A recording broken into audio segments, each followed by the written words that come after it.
3,367 కోట్ల రూపాయలతో ఖర్చుతో యూనిఫామ్లు, బ్యాగ్లు, బూట్లు, పాఠ్యపుస్తకాలు మొదలైన వాటితో కూడిన పాఠశాల కిట్లను అందించింది. 55,607 అంగన్వాడీ కేంద్రాలకు యాక్టివిటీ ఆధారిత అభ్యాసానికి సంబంధించి 26 అంశాలతో కూడిన ప్రీ స్కూల్ కిట్లు కూడా పంపిణీ చేయబడ్డాయి. మనబడి నాడు నేడు పథకం 56,703 ప్రభుత్వ పాఠశాలలు, సంక్షేమ వసతి గృహాలు మరియు జూనియర్ కళాశాలలో అభ్యసించే వాతావరణాన్ని మెరుగుపరిచింది. ఫర్నిచర్, త్రాగునీరు, మెరుగైన పారిశుద్ధ్యం వంటి చక్కటి సౌకర్యాలతో కూడిన తరగతి గదులతో 15,715 పాఠశాలలు ఈ పథకం మొదటి దశ కింద పూర్తయ్యాయి. రెండవ దశ కింద 22,344 పాఠశాలలో ఇప్పటి వరకు 7,163 కోట్ల రూపాయలను ఖర్చు చేశారు. ఈ పథకం వలన 99.81% పాఠశాలలో కనీస మౌలిక సదుపాయాలను అందించగలిగాము. 43 లక్షల కంటే ఎక్కువ మంది విద్యార్థులు రుచికరమైన మరియు నాణ్యమైన ఆహారాన్ని అందించడానికి జగనన్న గోరుముద్ద పథకం ద్వారా మధ్యాహ్న భోజన పునరుద్ధరించబడింది. ఈ పథకం కింద ఏడాదికి 1,910 కోట్ల రూపాయలు ఖర్చు అవుతున్నాయి.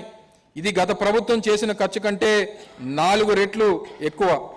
పోషకాహార లోపం మరియు రక్తహీనతను పరిష్కరించేందుకు 77 గిరిజన మండలాల్లో వైఎస్ఆర్ సంపూర్ణ పోషణ ప్లస్ పథకాన్ని, ఇతర ప్రాంతాల్లో వైఎస్ఆర్ సంపూర్ణ పోషణ పథకాన్ని అమలు చేశాం.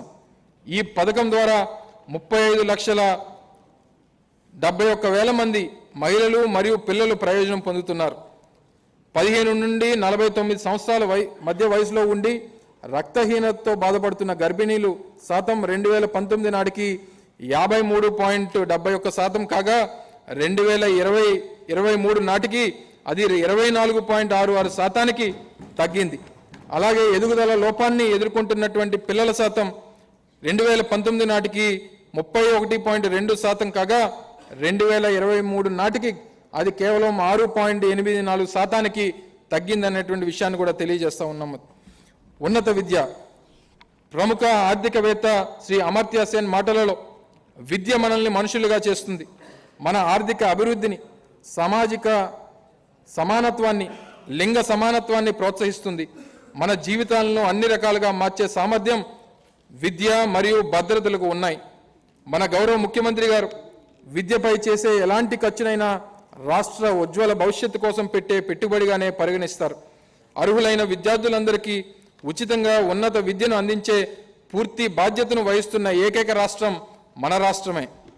జగనన్న విద్యా దీవెన ద్వారా 11,901 కోట్ల రూపాయలు మరియు జగనన్ని వసతి దీవెన ద్వారా 4,276 కోట్ల రూపాయలు ఖర్చు చేయడం వలన ఇప్పటి వరకు 52 లక్షల మంది విద్యార్థులకు లబ్ధి చేకూరింది. ఉన్నత విద్యలో డ్రాప్అవుట్ శాతం 2018-19 సంవత్సరంలో 20.37% కాగా 2022-23 సంవత్సరానికి 6.62% గణనీయంగా తగ్గింది. మధ్యలోనే చదువు ఆపేస్తున్న విద్యార్థుల శాతం గణనీయంగా తగ్గడానికి పై 2 పథకాలు సమర్థవంతంగా అమలు చేయడమే కారణమని గౌరవ సభకు తెలియజేస్తున్నాను. ప్రపంచవ్యాప్తంగా ప్రఖ్యాతిగాంచిన 50 విశ్వవిద్యాలయాల్లో ఉన్నత విద్యను అభ్యసించడం కోసం ఎంపిక కాబడిన ప్రతి విద్యార్థికి జగనన్న విదేశీ విద్యా దీవెన పథకం కింద 1,25,00,000 రూపాయలు ఖర్చు వరకు ప్రభుత్వమే బాధ్యతను తీసుకుంటుంది. ఇప్పటి వరకు షెడ్యూల్ కులాలు, షెడ్యూల్ తెగలు, వెనుకబడిన తరగతులు మరియు అల్పసంఖ్యాక వర్గాలకు చెందిన 1,858 మంది విద్యార్థులకు ఈ పథకం ద్వారా లబ్ధి పొందారు. రాష్ట్ర వ్యాప్తంగా 1,95,000 కంటే ఎక్కువ మంది గ్రాడ్యుయేట్లు స్వల్పకాలిక ఇంటర్న్షిప్ పూర్తి చేయగా వీరిలో చాలామంది Microsoft, sales force, AWS, follow Alto, blue prism మొదలగు బహుళజాతి కంపెనీల్లో ప్రస్తుతం పనిచేస్తున్నారు. దేశంలోనే తొలిసారిగా మన రాష్ట్రంలోని ప్రైవేట్ విశ్వవిద్యాలయాల్లో వైద్య మరియు దంత వైద్య కోర్సులు 50% కోటాను, మిగతా అన్ని కోర్సులలో 35% కోటాను ప్రభుత్వ కోటాగా మా ప్రభుత్వం కేటాయించింది. దీని ఫలితంగా 2,118 మంది విద్యార్థులు ప్రతిష్టాత్మకమైనటువంటి ప్రైవేట్ విశ్వవిద్యాలయాల్లో చేరగలుగుతా ఉన్నారు. ఆరోగ్య సంరక్షణ.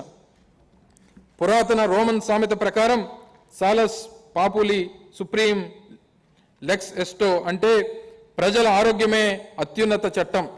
రాష్ట్ర ప్రజలందరికీ ఆరోగ్య సంరక్షణ సేవలు సమర్థవంతంగా అందించడంలో ప్రజారోగ్య మౌలిక సదుపాయాలు కీలక పాత్ర పోషిస్తాయి.